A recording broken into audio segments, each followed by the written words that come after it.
ಗೋಕರ್ಣದಿಂದ ಮಾತಾಡ್ತಿದ್ದೆ sir. Hello ಎಲ್ಲಿಂದ? Sir, Gokarna ಬೀಚಿಂದ ಮಾತಾಡ್ತಿದ್ದೆ. ಒಂದು mobile ಸಿಕ್ಕಿದೆ, ಐಫೋನು. ಬಟ್ ಯಾರ್ದಂತ ಗೊತ್ತಾಗ್ತಿಲ್ಲ ಸರ್, ಏನು ಮಾಡೋದು?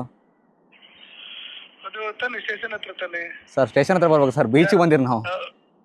ಹೌದಾ? ಅಲ್ಲಿ ನಮ್ಮ ಇವರಿದ್ರಲ್ಲ ಅಲ್ಲಿ ಸರ್ ಎಲ್ಲಿ? ಸ್ಟೇಷನ್ ಹತ್ರ ತಂದ್ರೆ ಒಳ್ಳೆ ಇತ್ತು ಅದು. ಸರ್, ಸ್ಟೇಷನ್ಗೆ ಬರ್ಬೇಕು ಹಂಗಾದ್ರೆ. ಎಷ್ಟು ನಮ್ದು? ಸರ್, ನಾನು ಪ್ರಜ್ವಲ್ ನಾಯ್ಕ ಅಂತ ಮಿರ್ಜಾ ಕೋಡ್ಕಣಿಯಿಂದ ಮಾತಾಡ್ತಿರೋದು.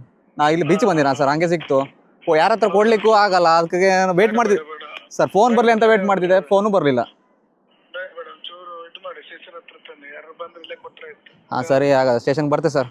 ಯಾರ ಹತ್ರ ಕೊಟ್ಟು ತಕೊಂಡೋದ್ರೆ ಕಷ್ಟ. ಕಷ್ಟ ಸರ್, ಅದಕ್ಕೆ ಫೋನ್ ಬಂದಿಲ್ಲ ಸರ್, ಫೋನು ಬಂದಿಲ್ಲ, ಅದಕ್ಕೆ ವೇಟ್ ಮಾಡ್ತಿದ್ದೆ. ಅದೇ ಅದೇ ಅದೇ ಅದೇ. ಹಾಂ ಸರ್, ನಾನು ಸ್ಟೇಷನ್ ಬರ್ತೆ sir. Okay okay thank you. ಸುಮಾರು ವೇಟ್ ಮಾಡಿದ್ರು ಮೊಬೈಲ್ ತಗೊಳ್ಳಿಕ್ಕೆ, ಯಾರಾದ್ರೂ ಬರೋರು ಅಂತ.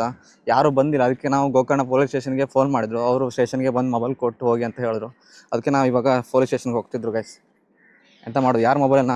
ಬಟ್ ಮೊಬೈಲ್ ಕಳೆದ್ರು ಅವ್ರವ್ರ ಕಷ್ಟ ಅವ್ರಿಗೆ ಗೊತ್ತಿರ್ತದೆ. ಡಾಕ್ಯುಮೆಂಟ್ಸ್ ಎಲ್ಲ ಇಂಪಾರ್ಟೆಂಟ್ ಇರ್ತದೆ. ಬಟ್ ಯಾರ್ದು ಫೋನ್ ಬಂದಿಲ್ಲ, ಅದೇ ಬೇಜಾರು. ಅದಕ್ಕೆ ನಾವು ಹೋಗ್ತಿದ್ರಿ ಇವಾಗ ಪೊಲೀಸ್ ಸ್ಟೇಷನ್ಗೆ.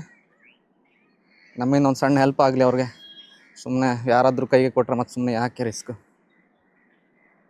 ಗಾಯ್ಸ್, ಹಂಗೆ ಮೊಬೈಲ್ನ ಬೀಚಿಂದ ಬಂದು ಹಾಗೆ ಪೊಲೀಸ್ ಸ್ಟೇಷನ್ಗೆ ತಗೊಂಡು ಬಂದು ಕೊಟ್ಟರು.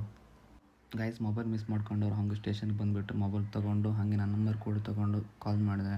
ಬ್ರೋ, ನಿಮ್ಮಿಂದ ತುಂಬ ಸಹಾಯ ಆಗಿದೆ ಅಂತಲೇ ಹೇಳಿದರೆ. ಬ್ರೋ, ಸಹಾಯ ಅಂತಲ್ಲ, ನಾನು ಮಾಡೋ ಕರ್ತವ್ಯ ನಾನು ಮಾಡಿದ್ದೆ. ಗಾಯ್ಸ್, ನಿಮಗೆ ಯಾವುದಾದ್ರೂ ಮೊಬೈಲ್ ಸಿಕ್ಕಿದ್ರೆ ಪೊಲೀಸ್ ಸ್ಟೇಷನ್ ಕೊಡಿ, ಅಥವಾ ಅವ್ರಿಗೆ ಆದಷ್ಟು ಕಾಂಟ್ಯಾಕ್ಟ್ ಮಾಡಿ ಕೊಡಿ. ಮೊಬೈಲ್ ಕಳ್ಕೊಂಡಿರೋ ಕಷ್ಟ ಅವ್ರಿಗೆ ಮಾತ್ರ ಗೊತ್ತಿರ್ತದೆ, ಯಾರಿಗೂ ಗೊತ್ತಾಗಲ್ಲ. ಇಂಪಾರ್ಟೆಂಟ್ ಡಾಕ್ಯುಮೆಂಟ್ಸ್ ಎಲ್ಲ ಇರ್ತದೆ.